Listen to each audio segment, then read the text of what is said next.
नमस्कार,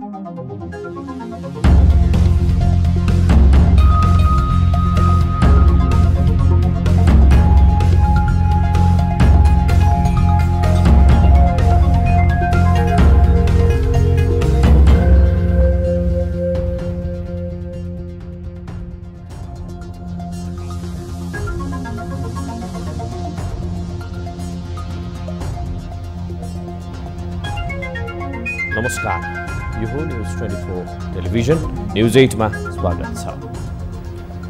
चालू आर्थिक वर्षको पहिलो 7 महिनामा मुलुकले 9 अर्ब खर्ब भन्दा बढीको आयात गरेको छ। 93 अर्ब भन्दा अलिकति बढीको निर्यात गरेको छ। आयात र निर्यातको हिसाब निकाल्दा मुलुकले 7 महिनामा 8 खर्ब 25 अर्ब भन्दा बढी व्यापार घाटा बेहोरेको छ। मुलुकभित्रै उत्पादन गर्न सकिने कृषिजन्य उत्पादन पनि ठूलो परिमाणमा आयात भएको छ। अर्कोतर्फ नेपालमा उत्पादन नै नहुने वस्तुहरू चाहिँ निर्यात गरेको छ। भन्सार विभागको तथ्याङ्कले नै देखाउँछ कि यसबीच नेपालबाट पाम ऑयल, भटमासको तेल, सूर्यमुखी तेल र बिउ आदि निर्यात भएका छन्।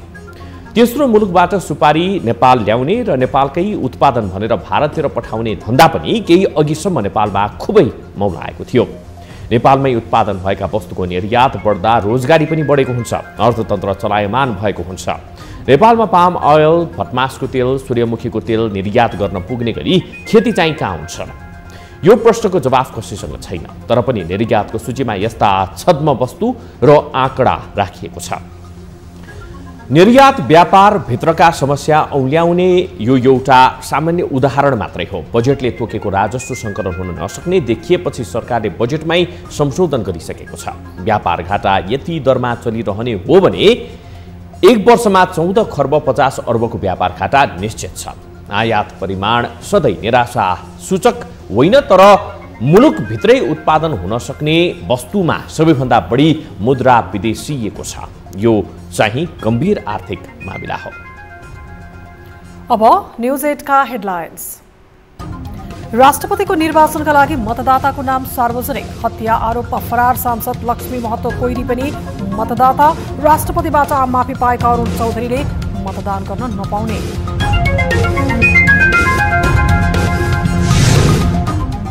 प्रधानमन्त्री प्रचण्डका कारण राष्ट्रपतिको उम्मेदवारीमै एमाले अलमलमा।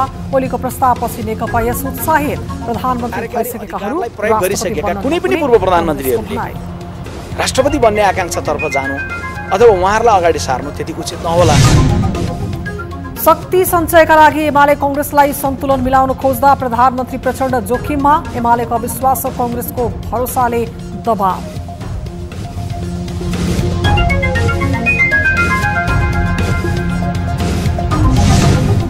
अंधाधुन्द प्रभाव गरिने ऋण सर्वसाधारणको गलपासो। बदनियतले काम गर्ने लघु वित्तलाई कारबाही गर्न सांसद थापाको माग। समस्या समाधानका लागि काम सुरु भएको अर्थमन्त्रीको भनाई। प्रभावकारी समाधानका निम्ति सम्बन्धित निकायहरू लागिसकेका छन्। र दिल्लीको मेयर पदमा आम आदमी पार्टीकी शैली ओब्राय विजयी। भारतीय जनता पार्टीकी उम्मेद्वार रेखा गुप्ता 34 मतले पराजित।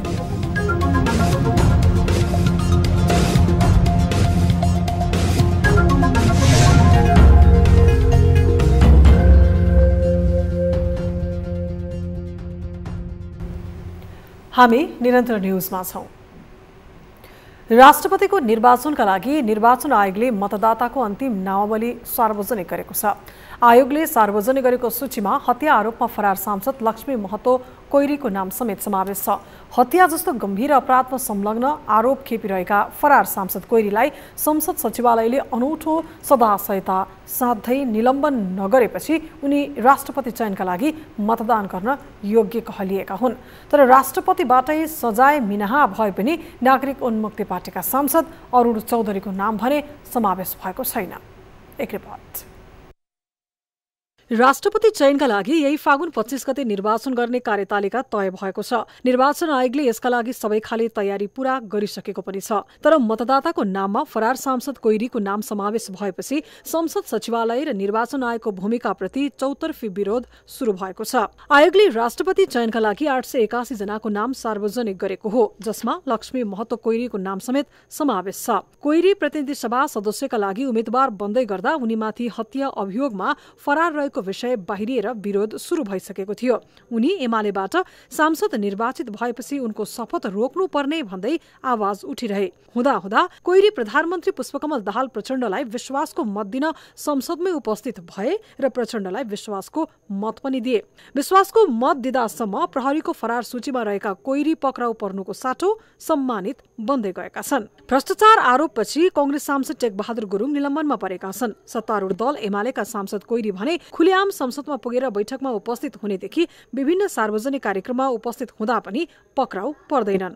सरकारले उनीमाथि अचम्मको सदाशयता साध्न थालेपछि चौतर्फी विरोध भए पनि संसद सचिवालयले उनलाई निलम्बन गर्ने विषयमा अहिलेसम्म कुनै निर्णय गर्न सकेको छैन। फरार सूचीमा रहेका उनी फेरि राष्ट्रपति निर्वाचनका लागि योग्य कहलिएपछि उनीबारे चौतर्फी विरोधका स्वरहरू घन्किन थालेका छन्।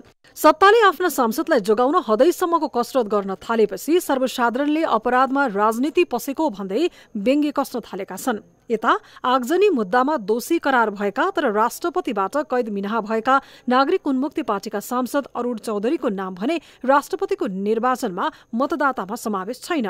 फागुन 10 गतेको संसद बैठकमा सभामुख देवराज घिमिरेले सांसद चौधरीलाई राष्ट्रपतिले कैद सजाय मिना दिएको जानकारी संसदलाई गराइसकेका छन्। राष्ट्रपति चयनको विषय पेचिलो बन्दै गर्दा सत्ताको दुरुपयोग गरेर कोइरीको नाम समावेश भएको र चौधरीको नाम समावेश हुनै नसक्नेसम्मका घटना घट्न सक्ने आंकलन गर्न थालिएको छ। यसरी पछिल्ला दिनहरूमा संसद सचिवालय र निर्वाचन आयोगले गरेका निर्णयहरू एकपछि अर्को गर्दै विवादित बनिरहेका छन्। त्यसैले पनि नागरिक स्तरबाट संसद सचिवालय र निर्वाचन आयोग विरुद्धका आवाज चर्किन थालेका छन्।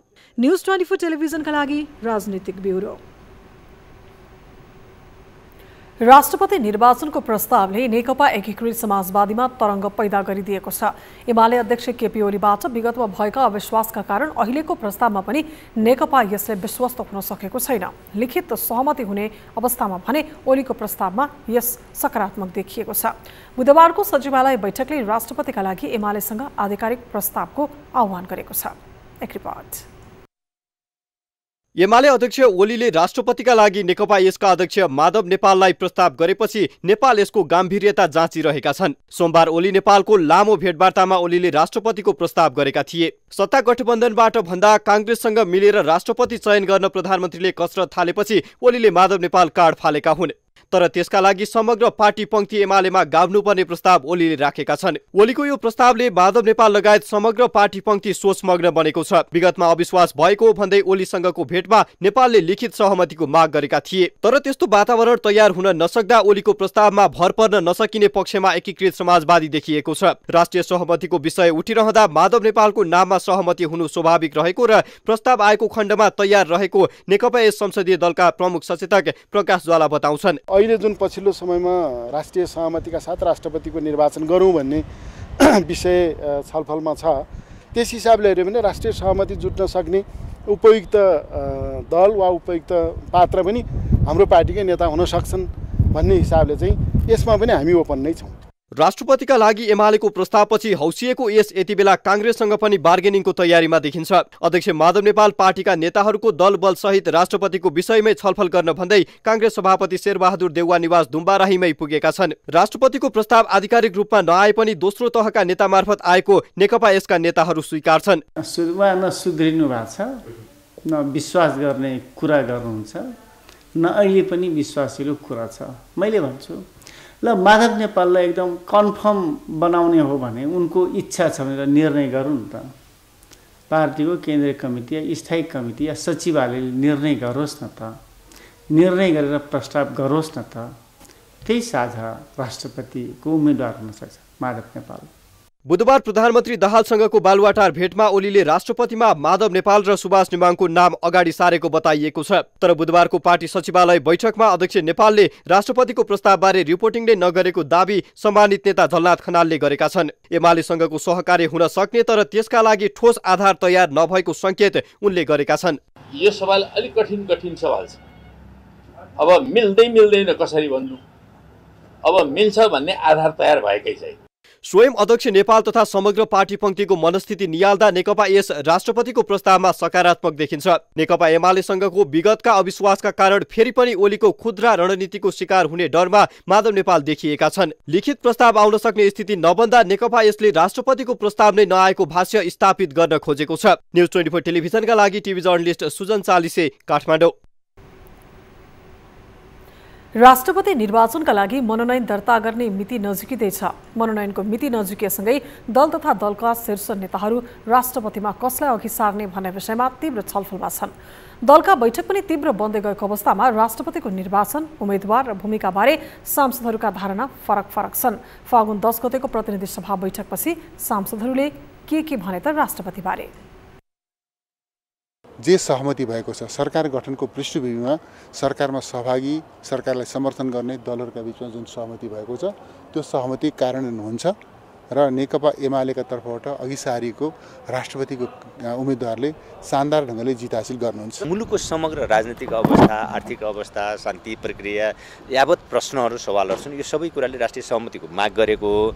त्यसकारण राष्ट्रिय सहमति अमुक व्यक्तिको लागि होइन, जहाँनिर राष्ट्रिय सहमति हुन्छ त्यहाँनिर गरौँ भन्ने कुरा हो। जो राष्ट्रपति बन्नुहुन्छ नि, निर्वाचित बन्नुहुन्छ, उहाँ निर्वाचित भइसकेपछि सबैको राष्ट्रिय बन्नुहुन्छ। तर अब उम्मेदवार बन्दै गर्दा नै राष्ट्रिय सहमतिकै साथ भइहाल्छ भन्ने सोचिहाल्नु हुँदैन। त्यसकारण मलाई त्यो लाग्दैन। सबै पार्टीको बीचमा साझा सहमतिको उम्मेदवारको सम्भावना म कम देख्छु।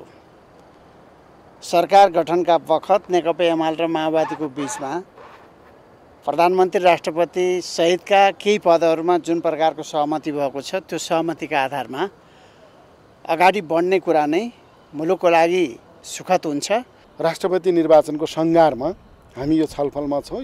यसलाई चाहिँ स्वाभाविक मान्न सकिँदैन। 13 गते त राष्ट्रपतिको उम्मेदवारी नै हाल्ने दिन आइसक्यो। त्यसले यो विषयमा चाहिँ विभिन्न दलहरूभित्र र दलहरूका बीचमा अथवा चाहिँ दलहरूभन्दा बाहिर पनि बहस छलफल भइरहेको छ। सबै पार्टीहरूको सामाजिक चेतना अथवा नागरिक समाजको पनि स्वाभाविक दृष्टिकोण रहन्छ नि। त्यसैले यसमा चाहिँ नि विभिन्न ढङ्गका चाहिँ नि प्रयत्नहरू भइरहेछन् भनेर बुझ्नु पर्यो। दलीय समीकरण परिवर्तनका कारण पछिल्लो समय राजनीति थप अस्थिर बन्न थालेको छ। सरकार गठनको समय फेरिएको चुनावी गठबन्धन फेरि बिउतने त होइन, प्रश्न पेचिलो बन्दै गएको छ। राष्ट्रपति चयनको समय नजिकिँदै गएसँगै दलीय समीकरणमा बदलाव आउने र सत्ता गठबन्धन नै नरहने खतरा उत्तिकै छ। तर गठबन्धन दलहरू एमाले र माओवादी केन्द्रबीचको सत्ता र शक्ति सङ्घर्षले गठबन्धन तोडिए त्यसपछिको राजनीति परिदृश्य कस्तो बन्ला चासोका साथ हेर्न थालिएको छ। एक रिपोर्ट। राष्ट्रपति चयनका लागि माओवादी केन्द्र निर्णायक शक्ति हो। प्रतिनिधि सभा, राष्ट्रिय सभा र प्रदेश सांसदहरूले राष्ट्रपतिको चुनावका लागि मतदाता हुने कानूनी प्रावधान रहेको छ। निर्वाचन आयोगले राष्ट्रपति चयन गर्नका लागि मतदाताको अन्तिम नामावली समेत सार्वजनिक गरिसकेको छ। यस्तोमा अब दलहरूले राष्ट्रपतिको चुनावमा मतदान गर्न व्हिप लगाउने अवस्था पनि उत्तिकै देखिन्छ। मतदानमा व्हिप नलगाउने संकेत माओवादी केन्द्रको देखिन्छ। राष्ट्रपतिमा राष्ट्रिय सहमतिको रटानमा रहेको माओवादी केन्द्रले एमालेको उम्मेद्वारलाई मतदान नगरेमा राष्ट्रपतिको निर्वाचन माओवादीले मतदान गर्ने दलको उम्मेद्वार नै निर्वाचित हुने देखिन्छ। प्रधानमन्त्री पुष्पकमल दाहाल प्रचण्डलाई प्रधानमन्त्री बनाउँदा एमाले अध्यक्ष केपी ओलीको निवास बालुवाटारमा भएको छलफलको क्रममा राष्ट्रपति एमालेलाई र प्रधानमन्त्री र सभामुखमा आलोपालो गर्ने सहमति जुटेको नेताहरूले दावी गर्दै आएका छन्। लिखित रूपमा अहिलेसम्म कुनै दस्तावेज सार्वजनिक नभए पनि यस्तो सहमति जुटाउनमा प्रचण्डले नै प्रस्ताव राखेको एमाले नेताहरूको दावी छ। माओवादी केन्द्र र प्रचण्डले विश्वासको मतपछिको वातावरणमा फेरबदल आएको भन्दै राष्ट्रपतिमा राष्ट्रिय सहमति जुट्नुपर्ने भन्दै एमालेसँग शक्तिको बार्गेनिङ बढाउँदै लगेको छ। माओवादी केन्द्रले एमालेलाई राष्ट्रपतिका लागि समर्थन नगरेमा गठबन्धनको उम्मेद्वार निर्वाचित हुने सम्भावना देखिन्न। आयोगले 2068 को जनगणना अनुसार मतभार हुने गरी तयारी गरेपछि अब मतदाता र दलीय मतभार प्रष्ट भएको छ। जसअनुसार संघीय संसदको मतभार 79 र प्रदेशसभा सदस्यको मतभार 48 हुनेछ। राष्ट्रपति निर्वाचित हुन कुनै पनि उम्मेद्वारले बहुमत ल्याउनु पर्ने हुन्छ। यसपटकको निर्वाचनमा कुल मतभार 52,707 छ। राष्ट्रपति निर्वाचित हुन उम्मेद्वारले यही मतको बहुमत अर्थात् 26,315 मत ल्याउनु पर्नेछ। अहिलेको सत्ता गठबन्धन दलहरू मध्ये एमालेको 15,233, माओवादी केन्द्रको 7,649, राष्ट्रिय प्रजातन्त्र पार्टीको 2,450, राष्ट्रिय स्वतन्त्र पार्टीको 1,501, जनमत पार्टीसँग 1,242 मत रहेको छ। सत्ता गठबन्धनको मत गठबन्धनकै उम्मेद्वारलाई परेमा गठबन्धनको उम्मेद्वार नै राष्ट्रपति निर्वाचित हुन कुनै समस्या हुने छैन। अन्यथा माओवादी केन्द्रको मत मात्रै फरक पर्न गएमा गठबन्धनको उम्मेद्वार निर्वाचित हुने सम्भावना देखिन्न। राष्ट्रपतिको निर्वाचनका लागि उम्मेद्वार मनोनयनका लागि तोकिएको समय फागुन 13 गते नै को उम्मेद्वार बन्छन् भन्ने विषय प्रष्ट हुने भएकोले पनि राष्ट्रपति चयनको विषय थप प्रष्ट हुनेछ। तर माओवादी केन्द्र बिना एमालेको अस्तित्व राष्ट्रपतिमा मात्रै नभई सत्तामा समेत संकटमा पर्ने देखिन्छ। ऊ सत्ताबाट बाहिरिने खतरा बढ्नेछ। यता कांग्रेसले माओवादी केन्द्रसँग सहकार्य गर्दै एमालेलाई फेरि प्रतिपक्षी दल बनाउने तयारी गरिरहेको छ। माओवादी निर्णायक शक्ति भएका कारण पनि यति बेला माओवादी हारालुछमा देखिन्छ। तर राजनीतिमा असम्भव भन्ने केही हुन्न भन्ने चाहिँ कांग्रेस र एमाले मिलेर सत्ता साझेदारी गरेमा भने साना दलहरू प्रतिपक्षी बन्नेमा कुनै आशंका छैन। न्यूज 24 टेलिभिजनका लागि राजनैतिक ब्युरो। हामी निरन्तर न्यूजमा छौं। राष्ट्रपति निर्वाचनको मिति नजिकिएसँगै दलहरू कसलाई राष्ट्रपति बनाउने भन्ने छलफलमा व्यस्त छन्। दलहरूले राष्ट्रपतिका लागि विभिन्न व्यक्तिका नामहरू अगाडि सारेका छन्। कतिपयले गैर राजनैतिक व्यक्तिलाई राष्ट्रपति बनाउने चर्चा पनि चलाइरहेका छन्। यस्तोमा को छन् त राष्ट्रपतिका लागि दलका सम्भावित उम्मेद्वार? हेरौं यो रिपोर्ट। राष्ट्रपति उम्मेद्वारको विषयमा सहमति जुट्न नसक्दा सत्ता गठबन्धन संकट उन्मुख छ। राष्ट्रपति निर्वाचनको मिति नजिकै गर्दा दलहरू सहमति खोज्न लागि परेका छन्। सत्ता साझेदार दल नेकपा एमालेले पूर्व सहमति अनुसार नै राष्ट्रपति आफूले पाउनुपर्ने दाबी गरिरहेको छ। तर एमालेको उक्त प्रस्तावमा माओवादी र प्रधानमन्त्री प्रचण्ड सहमत छैनन्। प्रचण्डले शुद्ध एमालेलाई समर्थन नगर्ने देखेका ओलीले पछिल्लो समय राष्ट्रपतिमा नेकपा एकीकृत समाजवादीका अध्यक्ष माधव कुमार नेपालको नाम अगाडि सारेका छन्। नेपाललाई राष्ट्रपति बनाउने र पार्टी एकता गरेर एमालेलाई ठूलो दल बनाउने ओलीको चाहना सतहमा देखिएको छ। नेकपा एमाले जो उम्मेद्वारलाई राष्ट्रपतिको रूपमा प्रस्तावित गर्छ त्यो उम्मेद्वारलाई निर्वाचित गर्ने सन्दर्भमा नेकपा माओवादीको जिम्मेवार भूमिका रहन्छ भन्ने कुरा हाम्रो अपेक्षा हो। प्याकेजमा सहमति भए पार्टीलाई एमालेमा समाहित गर्ने र आफू राष्ट्रपति बन्नेमा नेपाल पनि सकारात्मक देखिएको चर्चा छ। तर नेपाल ओलीको बोलीमा विश्वस्त हुन सकिरहेका छैनन्। ओलीले नेपाललाई मात्र नभई लोकतान्त्रिक समाजवादीका अध्यक्ष महन्त ठाकुर लगायतका व्यक्तिलाई पनि आश्वासन दिएकाले नेकपा यस विश्वस्त हुन सकिरहेको छैन। कुनै पार्टीले हामीलाई कुनै पनि प्रकारको प्रस्ताव गरेको छैन। यसकारण त्यतातिर त्यो च्याप्टर क्लोज भइसकेको छ। भोलि कसैले प्रस्ताव गरेमा त्यस अनुसारको धारणा बनाउने विषय यस पछाडि आउला। अहिलेलाई हाम्रो पार्टीले संसदमा रहेका सबै राजनीतिक दलहरूसँग खुला ढङ्गले छलफल गर्ने परामर्श गर्ने नीति लिएको छ। यता प्रधानमन्त्री प्रचण्डबाट ग्रीन सिग्नल पाएको कांग्रेस पनि आफूले अगाडि सारेको व्यक्ति राष्ट्रपति बन्नेमा आशावादी देखिन्छ। कांग्रेसले आफूले उम्मेद्वार उठाउने स्थिति बने वरिष्ठ नेता रामचन्द्र पौडेललाई उम्मेद्वारमा अघि सार्ने सम्भावना बढी छ। कांग्रेसभित्र पनि कृष्ण प्रसाद सिटौलाको नाम पनि चर्चामा छ। राष्ट्रपति पदमा हाम्रो उम्मेदवारी रहन्छ र अहिलेको बेलामा नेपाली कांग्रेस पार्टीले सार्ने उम्मेदवारलाई अहिलेको गठबन्धनमा रहेको दलमध्येको माओवादी पार्टी जसको अध्यक्ष यो देशको प्रधानमन्त्री हुनुहुन्छ उहाँले समेत समर्थन गरेर जाँदै गर्दा त्यसले केही सन्देश दिन्छ भन्ने कुरामा हामी प्रश्न छौँ। एमालेलाई सबै संवैधानिक पद सुम्पिए आफू नेतृत्वको सरकार नै संकटमा पर्ने देखेका प्रचण्ड कांग्रेससँग पनि ढुक्क हुने अवस्था भने छैन। राष्ट्रपतिमा कांग्रेसको उम्मेद्वारलाई सघाए भोलिका दिनमा संविधानको धारा 76 को उपधारा 3 अनुसार आफू नेतृत्वको सरकार बनाउन कांग्रेसले नयाँ राजनीतिक चाल चल्न सक्ने डर प्रचण्डलाई छ। कांग्रेससँग बिचकेर ओलीसँग पुग्नुभयो र राष्ट्रपतिले नै कम्प्रोमाइज गर्नुभयो अनि भइसकेपछि यता कांग्रेसले नै सपोर्ट गरेपछि राष्ट्रिय सहमतिको कुरा गर्नुभयो भन्नुको अर्थ उहाँ एमालेलाई राष्ट्रपति दिनु भन्ने प्रश्न छ हैन। अब कसलाई दिने भन्नेमा उहाँको भित्री इच्छा चाहिँ आफ्नै फेभरेबल मान्छे भन्ने देखिन्छ। दलहरूले राष्ट्रपतिका लागि विभिन्न व्यक्तिहरूको नाम अगाडि सारिरहँदा पूर्व प्रधानमन्त्री बाबुराम भट्टराईको नाम पनि उत्तिकै चर्चामा छ। जसरी पनि आफूलाई अप्ठ्यारो पर्ने निष्कर्षमा पुगेका प्रधानमन्त्री प्रचण्ड पनि भट्टराईलाई राष्ट्रपति बनाउने दाउमा देखिन्छन्। सत्ता र शक्ति सङ्घर्षमा पछिल्लो समय शक्तिशाली बनेको राष्ट्रपति पद हत्याउन दलहरूले थालेको प्रयास र जोडबलले सार्थकता पाउन भने अब धेरै दिन बाँकी छैन। तर यसैका कारण मुलुक राजनीतिक सङ्कटमा फस्न सक्ने सम्भावनाका कारण राष्ट्रपतिका लागि चर्चामा आएका पात्र र प्रवृत्तिलाई संसदले चिन्नेमा आशा भने जीवितै छ। न्युज 24 टेलिभिजनका लागि क्यामेरामा महेश्वर केसीका साथमा टिभी जर्नलिस्ट शीतल रिजाल, काठमाडौँ। प्रधानमन्त्री पुष्पकमल दाहाल प्रचण्ड सत्ता गठबन्धनमा मात्रै नभएर विपक्षी दलहरूबाट पनि घेरिन पुगेका छन्। प्रधानमन्त्रीमा विश्वासको मतपछि प्रचण्ड नसोचेको राजनीतिक घटनाक्रमबाट घेरिन पुगेका हुन्। चुनावी गठबन्धन र कांग्रेसले प्रचण्डलाई प्रधानमन्त्री मात्रै नभएर कुनै पनि प्रमुख पद दिन नसक्ने बताएपछि एमालेको शरणमा पुगेका उनी फेरि विश्वासको मतपछि सङ्कटमा परेका हुन्। कांग्रेसलाई राष्ट्रपतिका लागि वचन दिइसकेकाले प्रचण्ड पछिल्लो समय सङ्कटसहितको जोखिममा परेको विश्लेषण हुन थालेको छ। एक रिपोर्ट। तत्कालीन प्रधानमन्त्री केपी शर्मा ओलीले संसद विघटन गरेसँगै नेकपा पार्टी विभाजन भयो। पार्टी विभाजनसँगै ठूलो शक्ति लिएर हिँडेका प्रचण्डले सर्वोच्च अदालतको आदेशसँगै फेरि माओवादी केन्द्र बिउताए। तत्कालीन नेकपाको शक्तिलाई जोगाउन नसक्दा कमजोर बन्दै गएका प्रचण्ड कांग्रेस सभापति समेत रहेका शेरबहादुर देउबालाई प्रधानमन्त्री बनिदिन बुढा नीलकण्ठ दिनहुँ जसो पुगे। बल्ल तल्ल प्रधानमन्त्री बन्न राजी भएका देउबाले चुनाव गराए। चुनावबाट संसदको ठूलो दल बनेर आएको कांग्रेसले त्यसपछि माओवादीलाई उपेक्षा गर्न थाल्यो। त्यसैको परिणाम स्वरूप ठूलो पार्टी भएर पनि कांग्रेसले सबै थोक गुमायो। सबभन्दा ठूलो दल भएर जनताबाट जितेर जाने केही पनि छैन। आफ्नो प्रधानमन्त्री हुनु पर्ने प्रधानमन्त्री पनि छैन। प्रधानमन्त्री नभए त कम्तीमा मुख्यमन्त्रीहरू हुने पनि त्यो पनि छैन। कांग्रेसको उपेक्षामा परेपछि एमालेको संसदीय अङ्कगणितलाई उपयोग गर्दै प्रधानमन्त्री बनेका प्रचण्डलाई कांग्रेसले पुस 26 गते विश्वासको मत दियो। कांग्रेसले पनि विश्वासको मत दिएपछि राष्ट्रिय सहमतिको विषय उठाएर प्रचण्डले एमाले सहितको गठबन्धनमा केपी ओलीको दबदबा कम गर्ने संकेत गरिसकेका थिए। प्रधानमन्त्री बन्ने बेलामा नै संसद विघटनबारे नबोल्ने भद्र सहमति भएको माओवादी नेताहरूको दाबी छ।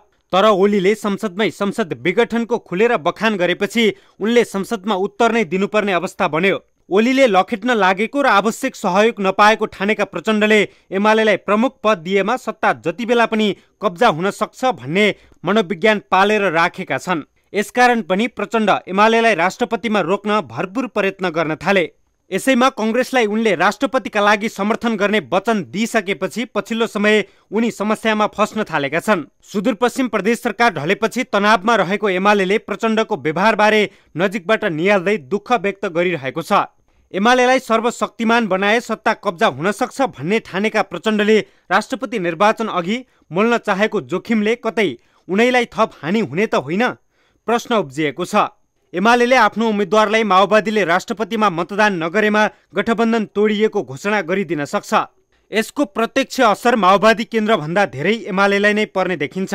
प्रदेश सरकारहरू समस्यामा पर्नेछन्। यसको लाभ उठाउन कांग्रेसले प्रचण्डलाई प्रधानमन्त्रीमा सघाउने वातावरण त बन्न सक्छ। तर यसले दीर्घकालीन राजनीतिमा माओवादी र प्रचण्डलाई भने घाटा हुने देखिन्छ।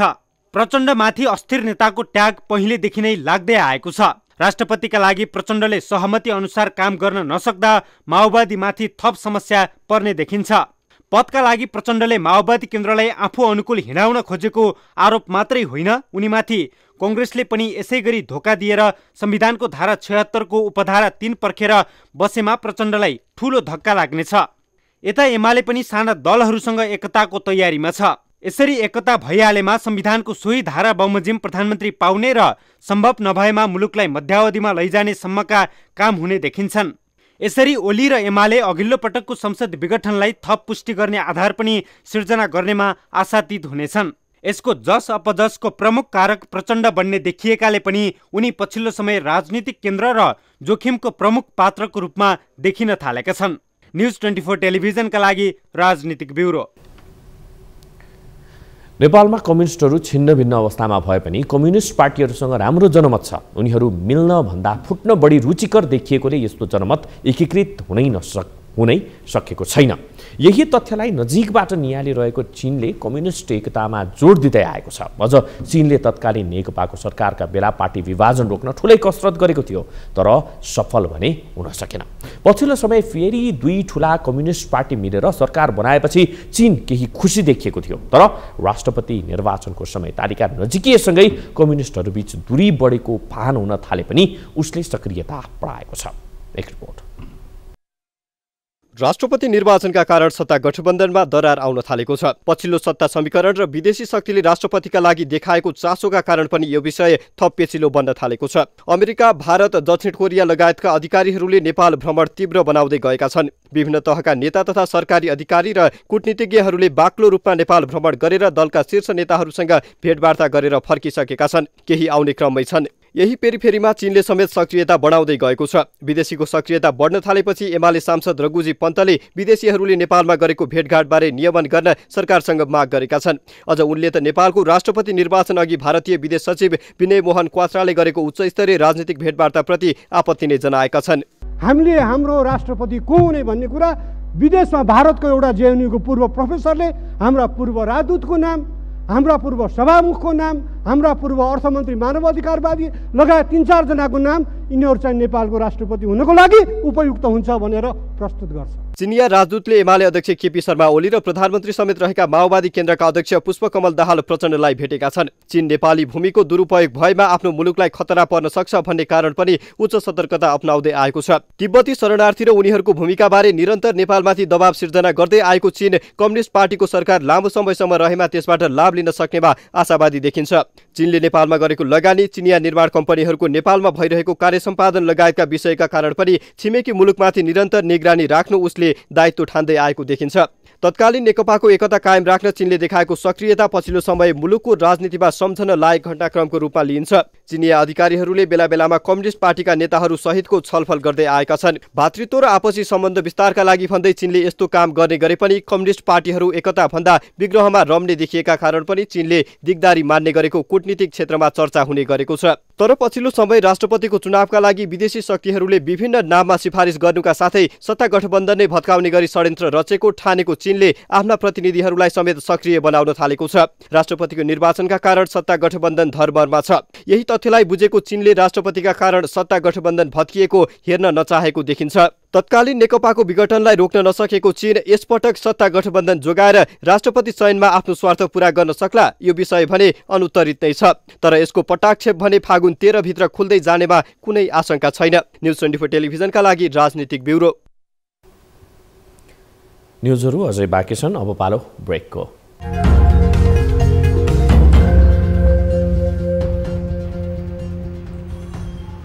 हामी निरन्तर न्युजमा छौं। लघु वित्तका कारण मानिसहरू ऋणको गलपासोमा पर्दै आत्महत्याको बाटो अपनाउन थालेको भन्दै लघु वित्त विरुद्ध आवाज चर्को बन्दै गएको छ। ग्रामीण क्षेत्रदेखि गरिबीको रेखामुनि रहेका नागरिकलाई प्रवाह गरेको ऋण असुली गर्न कर्मचारीहरू घरमै पुगेर मानसिक तनाव दिनेदेखि नगद नभए जिन्सी सामान्य उठाएर ल्याउने गर्नाले समस्या भयावह बन्न थालेको छ। स्थानीय स्तरमा लघुवित्तले गरेको लगानीको जोखिमलाई ख्याल नगर्ने तर नागरिकलाई घरबार विहीन बनाउन थालेपछि यसबारे चौतर्फी आवाज उठ्न थालेको छ। एक रिपोर्ट। लघुवित्तबाट अहिलेसम्म 33 लाख बढीले ऋण लिएका छन्। पछिल्लो समय शेयर लगानीकर्ताहरू समेत लघुवित्तमा पसेर जथाभावी ऋण प्रवाह गर्ने र असुलीमा नागरिकको घरबार विहीन हुने गरी यातनासहित सामान जफत गर्ने घटना बढ्न थालेपछि घर छाडेर भाग्नेदेखि आत्महत्या गर्ने सम्मका घटना बाहिरिन थालेका छन्। यस्ता घटना बढ्न थालेपछि कांग्रेसका महामन्त्री तथा सांसद गगन कुमार थापाले बदनियतले काम गर्ने लघुवित्त संस्थाहरूलाई कारबाहीको माग गरेका छन्। उनले लघुवित्तका कारण मर्कामा परेकाहरूलाई बैंक तथा वित्तीय संस्थाहरूको सामाजिक उत्तरदायित्वको रकमबाट राहत दिन आवश्यक रहेको बताएका छन्। अनुचित नाफा कमाउनको लागि जे पनि गर्ने लघुवित्त संस्था, तत्कालको गर्जो टार्नको लागि जहाँबाट जस्तो भए पनि ऋण लिने ग्राहकहरू, अनि अनुमति दिँदै गर्दाखेरि हात फैलाउने तर सुपरिवेक्षण गर्दै गर्दा मुठी कस्ने राष्ट्र ब्याङ्क, यही कारणले गर्दा लघुवित्तको यो सङ्कट देखिएको। अत साँच्चीकै मर्कामा परेकाहरूको निम्ति राहतका लागि चाहे त्यो CSR फन्ड होस् चाहे त्यो क्लाइन्ट प्रोटेक्सन फन्ड जो ब्याङ्क र वित्तीय संस्थाहरूसँग छ त्यो फन्डको प्रयोग गर्ने बदनीयतका साथ काम गर्ने लघुवित्त संस्थाहरूलाई कारबाही गर्ने। उपप्रधान तथा अर्थमन्त्री विष्णुप्रसाद पौडेलले सरकार लघुवित्त वित्तीय संस्थाहरूको समस्या समाधान गर्न गम्भीर भएर लागेको दावी गरेका छन्। अर्थमन्त्री पौडेलले लघुवित्तको क्षेत्रमा देखिएका समस्याले लघुवित्तका ऋणीहरू प्रभावित हुने अवस्था आएको भन्दै समस्या समाधानको लागि सम्बन्धित निकायहरूले काम थालनी गरेको बताए। लघुवित्तको समस्याका सम्बन्धमा ध्यानाकर्षण भएको मात्रै होइन, हामीले त्यस विषयमा सिरियस मिटिङ पनि बसिसकेका छौँ र हामीले अनेक राउन्ड मिटिङ बसिकन केही महत्त्वपूर्ण निर्णय पनि गरेका छौँ र यो क्षेत्रमा जुन प्रकारको समस्या छ लघुवित्तको क्षेत्रमा जसरी ऋणीहरू गम्भीर रूपमा प्रभावित हुने अवस्था सृजना भएको छ यसको कारणहरूमा प्रवेश गरेर प्रभावकारी समाधानका निम्ति सम्बन्धित निकायहरू लागिसकेका छन् र यसका नतिजाहरू क्रमशः आउँदैछन्। लघुवित्तले ऋण प्रवाहमा जथाभावी गर्दा पछिल्लो समय नागरिकहरू सुकुम्बासी बन्ने अवस्थामा पुगेका छन्। नियम कानुन पुर्याएर ऋण लिएपछि त्यसको दायित्व वहन गर्नु नागरिकको कर्तव्य पनि हो, तर उनीहरूले जथाभावी ऋण पाउन थालेपछि पाए जति ऋण लिने र तिर्न नसक्दा अप्रिय घटनामा सक्रिय हुने गरेको बताइएको छ। यद्यपि लघुवित्तहरूले समेत सामाजिक उत्तरदायित्वमा भन्दा धेरै नाफा आर्जन गर्ने उद्देश्यले ऋण प्रवाह गर्ने र अन्तिममा सर्वसाधारणलाई यातना दिने घटना बढ्न थालेपछि समस्या विकराल बन्न पुगेको हो। यसमा सरकारले बेलैमा ध्यान दिन जरुरी छ। न्युज 24 टेलिभिजनका लागि ब्युरो रिपोर्ट। बिरामीले आफ्नो स्वस्थ जीवनका लागि आशाको केन्द्र मान्छन् चिकित्सकलाई। बिरामीलाई स्वस्थ जीवन प्रदान गर्नु चिकित्सकको दायित्व नै हो, तर पछिल्ला दिनहरूमा चिकित्सकमाथि बिरामीको गुनासो बढिरहेको छ। एक रिपोर्ट। उपचारको क्रममा लापरवाही गरेको भन्दै मेडिकल काउन्सिलमा चिकित्सकहरूमाथिको उजुरी बढेको छ। काउन्सिलको तथ्याङ्क अनुसार गत आर्थिक वर्षमा 46 वटा उजुरी परेका थिए, तर यो आर्थिक वर्षको 7 महिनाको अवधिमा नै 46 वटा चिकित्सकमाथिको उजुरी परेको देखिन्छ। चिकित्सा क्षेत्र विशुद्ध आयमूलक व्यवसाय नभई सामाजिक सेवामूलक व्यवसाय हो। व्यक्तिको जीवन रक्षामा चिकित्सकको महत्वपूर्ण भूमिका हुने गर्छ। चिकित्सकको सानो लापरवाहीले पनि बिरामीको जीवनमा गम्भीर प्रभाव पर्ने गर्छ। तर चिकित्सक विरुद्धको उजुरीको अवस्था हेर्दा चिकित्सकले लापरवाही गर्ने प्रवृत्ति बढेको देखिन्छ। नेपाल मेडिकल काउन्सिलको तथ्याङ्क अनुसार चालु आर्थिक वर्षको फागुन 3 गतेसम्ममा 46 वटा उजुरी परेका छन्। आर्थिक वर्ष 2077-78 मा 44 वटा र 2078-79 मा 46 वटा उजुरी परेका थिए, तर यस वर्ष भने 7 महिनाकै अवधिमा 46 वटा उजुरी परेका छन्। अहिलेसम्मको उजुरी चिकित्सा व्यवसाय गर्दा चित्त नबुझेको भनौँ, कसैले लापरवाही भनेको, कसैले जानी भनेको चाहिँ 66 वटा उजुरी हो। उजुरी उपचारमा चित्त नबुझेर पर्छन्। त्यसमध्ये अब यो अलि कानुनी प्रक्रियामा जानुपर्छ। जस्तो उजुरी परिसकेपछि हामीले यहाँ त्योसँग सम्बन्धित विषयका विज्ञहरू बोलाउँछौँ अनि कागजपत्र मगाउँछौँ। त्यसकाले अदालती कारबाही जस्तै भएको हुनाले समय चाहिँ लाग्छ। काउन्सिलमा उजुरी परेका मध्ये कतिपय उजुरीहरू चिकित्सकहरूबाट नै बिरामीको अनुमति बिना फोटो भिडियो सार्वजनिक भएको भन्ने विषय समावेश छ। यी बाहेक मेडिकल काउन्सिलको दर्ता नम्बर दुरुपयोग गरी चिकित्सकहरूको प्रचार गरिएका घटना पनि काउन्सिलमा दर्ता भएको देखिन्छ। जम्मा उजुरीको 25% उजुरी भने कानुनी उपचारमा जानु नपर्ने खालका रहेका छन्, तर अन्य घटनामा भने काउन्सिलको अनुसन्धान समितिले छानबिन गरी कारबाही प्रक्रिया अघि बढाउने गरेको छ। उपचार बाहेकको फौजदारीमा त अरू कानुन हुने भयो, तर उपचारको चाहिँ फौजदारी केस भयो भने नेपाल मेडिकल काउन्सिलको अध्यक्षले तोकेको व्यक्तिको अध्यक्षतामा सहन्यायाधिवक्ता, प्रहरीको एसएसपी, मन्त्रालय विभागको प्रतिनिधि, कानुनको प्रतिनिधि बसेर एउटा समितिले छलफल गरेपछि यो केस फौजदारी हो कि होइन भन्ने निर्कोल हुन्छ। काउन्सिलको तथ्याङ्क अनुसार सन् 2022 मा व्यावसायिक आचार संहिता सम्बन्धी 66 वटा उजुरी परेको मध्ये 20 वटाको निर्णय भएको र 46 वटा प्रक्रियामा रहेका छन्। निर्णय भएका 20 वटा उजुरीहरू मध्ये 5 वटा कारबाही गर्नै नपर्ने तथा 3 जना चिकित्सकलाई सचेत गराएको देखिन्छ। यसैगरी 4 वटा अस्पताललाई निर्देशन दिएको, 6 वटालाई थप कारबाही गर्नुपर्ने देखिएको तथा 2 अस्पतालहरूलाई केन्द्रीय ब्युरो मार्फत कारबाही अगाडि बढाउनु पर्ने देखिन्छ। तर कानुनी उपचारमा समय लाग्ने भएका कारण काउन्सिलमा उजुरी परेका कतिपय उजुरीहरूले समयमा न्याय नपाएको देखिन्छ। न्युज 24 टेलिभिजनका लागि क्यामेरामा प्रभात थापाका साथ त्रिगुणा भट्टराई बस्नेतको रिपोर्ट। हामी निरन्तर न्युजमा छौं। कोरोना महामारीको समयमा बारामा सञ्चालनमा आएको सुविधा सम्पन्न सिमरौनगढ नगर अस्पताल कर्मचारीको विवादका कारण अहिले लथालिङ्ग बनेको छ।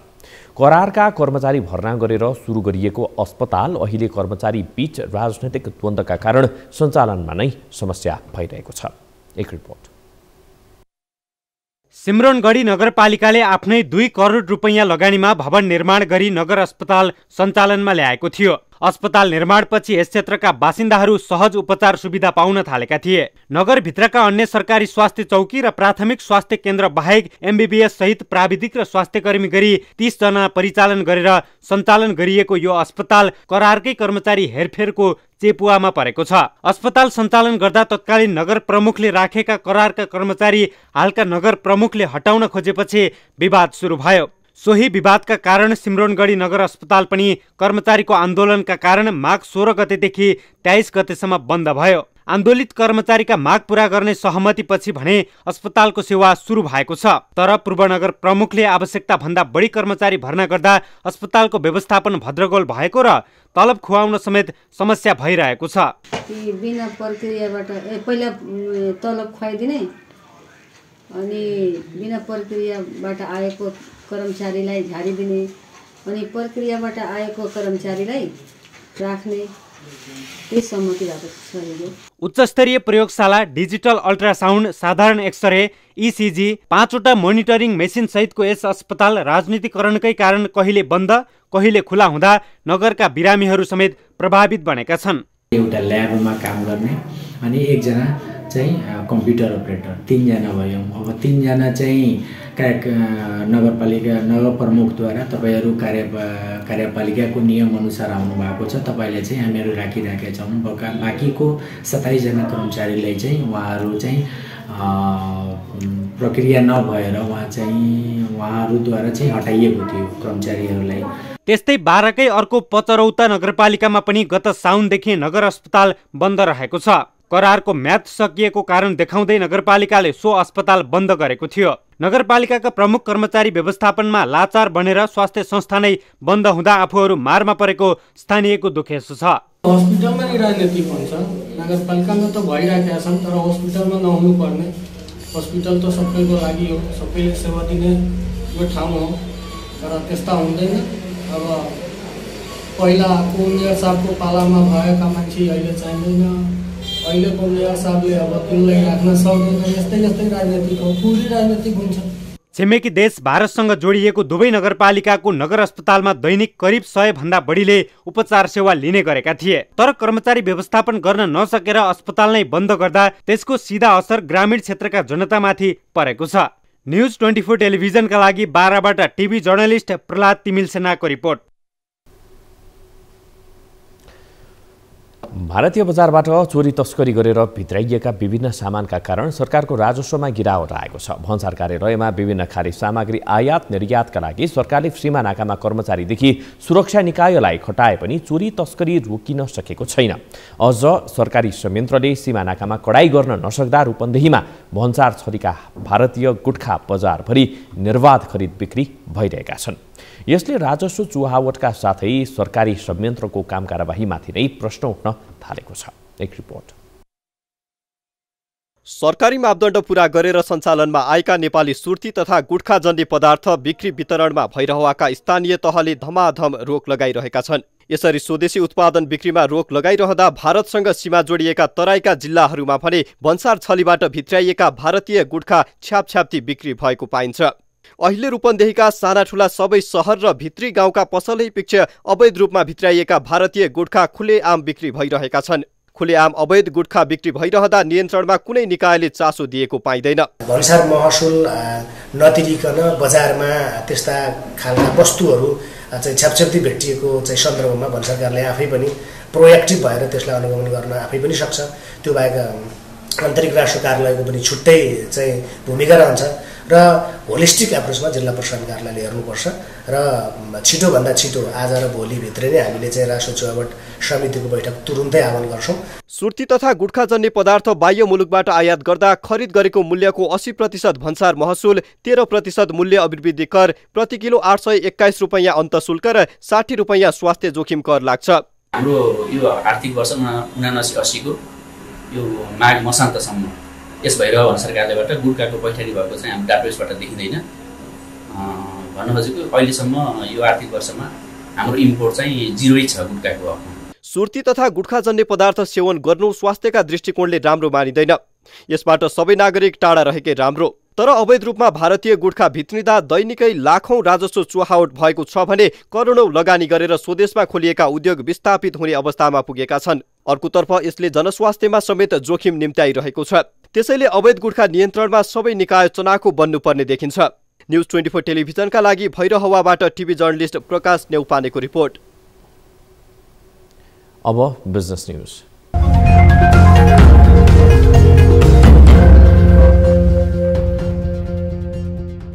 नेशनल लाइफ इन्स्योरेन्स कम्पनीले 26औं वार्षिक उत्सव मनाएको छ। बुधबार विभिन्न कार्यक्रम आयोजना गरी 26औं वार्षिक उत्सव मनाएको हो। वार्षिक उत्सवको अवसरमा रक्तदान कार्यक्रम सञ्चालन गरिएको छ। साथै देशभरमा 34वटा बाल तथा वृद्ध आश्रमहरूमा खाना खुवाउन लगायत कर्मचारीहरूमाझ विभिन्न खेलकुदका कार्यक्रमहरू गरिएको छ। नेपालको अग्रणी जीवन बीमा कम्पनीको रूपमा स्थापित रहेको कम्पनीले विगतका वर्ष सरह चालू वर्षमा पनि राम्रो व्यावसायिक प्रगति गरेको छ। कम्पनीको जीवन बीमा कोषमा 56 अर्बको हाराहारीमा रकम जम्मा भएको छ। लघुवित्त वित्तीय संस्थाको विषयमा नेपाल राष्ट्र ब्याङ्कले आज विशिष्ट स्तरको छलफल गरेको छ। लघुवित्त विरुद्ध नियोजित रूपमा लागेको आशंकामा गभर्नर महाप्रसाद अधिकारीले सरोकारवालाहरूलाई बोलाएर करिब 4 घण्टा छलफल गरेका हुन्। छलफलमा राष्ट्र ब्याङ्कका सबै विभागका प्रमुख कार्यकारी निर्देशक पूर्व मन्त्री लीलानाथ श्रेष्ठ, महिला बालबालिका तथा ज्येष्ठ नागरिक मन्त्री भगवती चौधरी, राष्ट्र ब्याङ्ककै पूर्व कार्यकारी निर्देशकहरू र वाणिज्य ब्याङ्क, विकास ब्याङ्क, फाइनान्स र माइक्रो फाइनान्सहरूको छाता संगठनका व्यक्तित्वहरूको उपस्थिति रहेको थियो।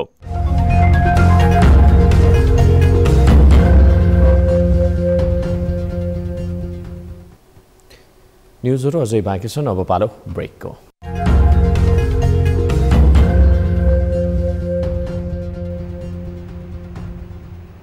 हामी निरन्तर न्युजमा छौं। अब स्पोर्ट्स न्युज।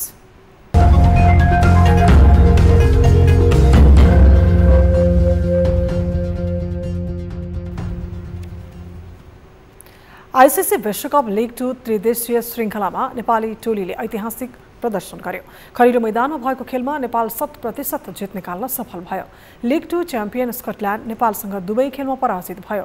नामिबियाको पनि नेपाली टोली सामु केही सिप चलेन। सधैँ ब्याटिङमा सङ्घर्ष गर्ने नेपालले यसपटक भने अप्रत्याशित प्रदर्शन गर्यो। यो नेपालको ब्याटिङमा आएको सुधारको सुखद पक्ष हो। एक रिपोर्ट।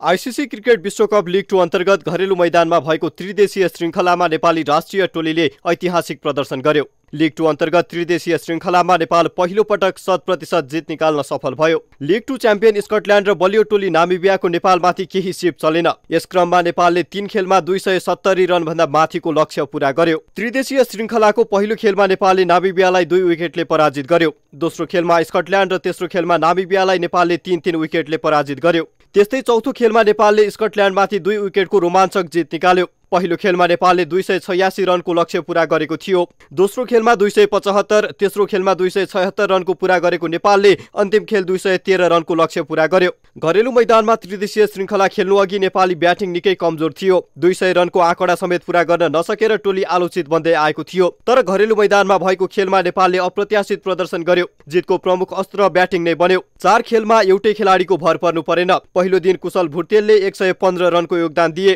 त्यसपछिका खेलमा अरूले इनिङ्स सम्हाले। दोस्रो खेलमा दिपेन्द्र सिंह ऐरी र कुशल मल्लको उत्कृष्ट प्रदर्शन रह्यो। दिपेन्द्र 85 रनमा अभिजित रहँदा कुशलले 81 रनको योगदान दिए। तेस्रो खेलमा आसिफ शेख र ज्ञानेन्द्र मल्लको साझेदारी गजबको रह्यो। शेखले सर्वाधिक 81 रन बनाउँदा ज्ञानेन्द्रले 65 रनको योगदान दिए। मंगलबारको महत्त्वपूर्ण खेलमा कप्तान रोहित पौडेलले 95 रनको योगदान दिँदै नेपाललाई रोमाञ्चक जित दिलाए। यसअघि कमजोर ब्याटिङकै कारण एक दिवसीय मान्यता गुमाउने अवस्थामा पुगेको नेपालले यसपटक उम्दा प्रदर्शन गर्यो। नेपालले यो श्रृङ्खलामा कीर्तिमान नै कीर्तिमान बनायो। कीर्तिमान भन्दा ब्याटिङमा आएको सुधार सबैभन्दा सुखद पक्ष हो। घरेलु मैदानमा त्रिदेशीय श्रृङ्खला हुनुअघि नेपालको एक दिवसीय मान्यता जोगिने या नजोगिने भन्ने धर्म थियो। तर घरेलु मैदानमा उत्कृष्ट प्रदर्शन गरेपछि नेपालको एक दिवसीय मान्यता जोगिने सम्भावना बलियो भएको छ। नयाँ प्रशिक्षक मोन्टी देसाईको नियुक्ति भएसँगै ब्याटिङ सुधारमा केन्द्रित भएको टोलीले घरेलु मैदानमा भएको श्रृङ्खलाबाट सुधारको संकेत दिएको छ। एक हप्ता अगाडिदेखि प्लानिङ चलिरहेको छ, त्यसको लागि पनि यो सिरिजमा के गर्ने भनेर हैन। सो त्यही कोच र मेरो प्लानिङ भइरहेछ। सो फुल्ली वर्क गर्छ त्यो कुरा पनि। नेपाललाई ऐतिहासिक सफलता दिलाएपछि प्रशिक्षक देसाईले खेलाडीहरूलाई दिएको जिम्मेवारी सही तरिकाले प्रयोग गर्दा सफलता मिलेको बताए। प्रशिक्षकको रूपमा नियुक्त भएपछि आफूले खेलाडीमा सम्भावना देखेको र उनीहरूको खुबीलाई निखार्ने प्रयास गर्दा सफलता मिलेको उनको भनाइ छ। in terms of, yes, the role that I'm playing with the team, and to see, genuinely to see the information the way they have absorbed and they have been able to execute so quickly, for me definitely it's one of the special moments. यति मात्रै होइन, league 2 को शीर्ष 3 मा रहँदै यही वर्ष भारतमा हुने एक दिवसीय विश्वकप छनौटमा पर्ने आशा पनि नेपालले कायमै राखेको छ। नेपाल शीर्ष 3 मा रहँदै सोझै विश्वकप छनौट खेल्न बाँकी 8 खेल नै जित्नुपर्ने हुन्छ। नेपालले यसै साता युएई मा गएर युएई र पपुवा न्युगिनीसँग समान 2-2 खेल खेल्नेछ। त्यस सिरिजपछि घरेलु मैदान टियुमा युएई र पपुवा न्युगिनीसँग 2-2 खेल खेल्नेछ। हामी निरन्तर न्युजमा छौं। अब 24 वेदर अपडेट।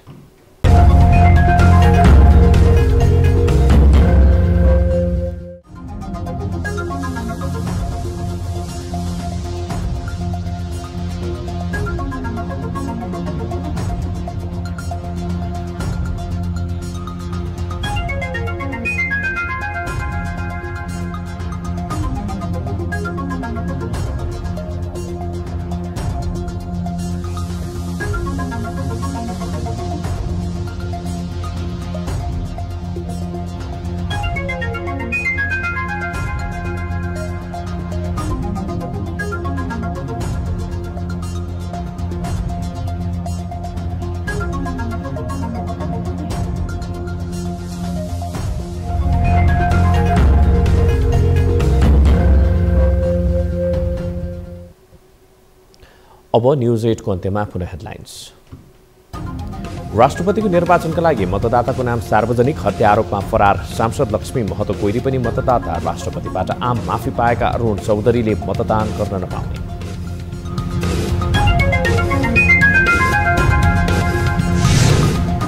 प्रधानमन्त्री प्रचण्डका कारण राष्ट्रपतिको उम्मेदवारीमै एमाले अलमलमा। ओलीको प्रस्तावपछि नेकपा एस उत्साहित, प्रधानमन्त्री भइसकेकाहरू राष्ट्रपति बन्न नहुने कांग्रेसको भनाइ।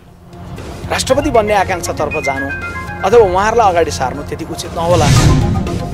शक्ति सञ्चयका लागि एमाले कांग्रेसलाई सन्तुलन मिलाउन खोज्दा प्रधानमन्त्री प्रचण्ड जोखिममा। एमालेको अविश्वास र कांग्रेसको भरोसाले दबाव।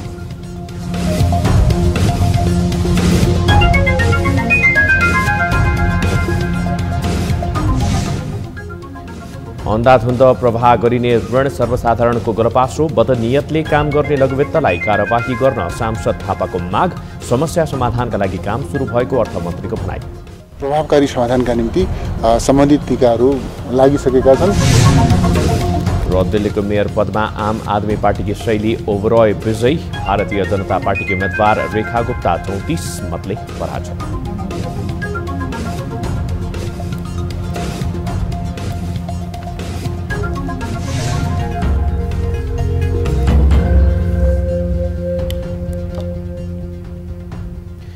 न्यूज 8 अहिलेलाई यति नै। जाँदा जाँदै तारेर गाडीका लागि हामीले सोधेको प्रश्न, प्रधानमन्त्रीका परराष्ट्र सल्लाहकारका रूपमा नियुक्त रूपक सापकोटा पूर्व सभामुख अग्नि सापकोटाका पुत्र भएकै कारण नियुक्त भए भनिनु उनका लागि न्यायपूर्ण हुन्छ भन्नेले तालीमा, हुन्न भन्नेले गाडीमा भोट गर्नुहुन। हाम्रो पात्रको एपमा गएर तालेर गाडीका लागि भोट गर्न सक्नुहुनेछ।